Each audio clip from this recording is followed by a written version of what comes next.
Shutterstock Music. Hello friends, in this video we are gonna see how to add a lens flare onto your image. How are we gonna do that? To learn that, let's get into the video.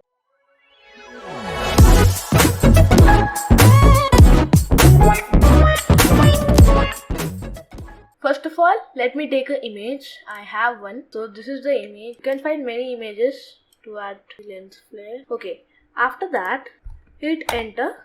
Now it will show you this. Now if you want to add the lens flare, you can go to the filter, render, lens flare. You can adjust where you want the lens flare. I want in a corner right over here. Let's see what is the best one. Yeah, this is a good one. 35mm prime is the best one. For me, it's your choice. You can select this lens type. So you can adjust the brightness also. 164 is...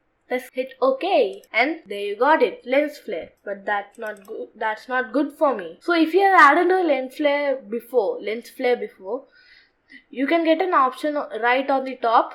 Alt Control F. If I go ahead and delete this, hit Alt Control F. It will show me the options. If you want any of the links, if you want a link for this image, you can get this in the description box. Okay, bye.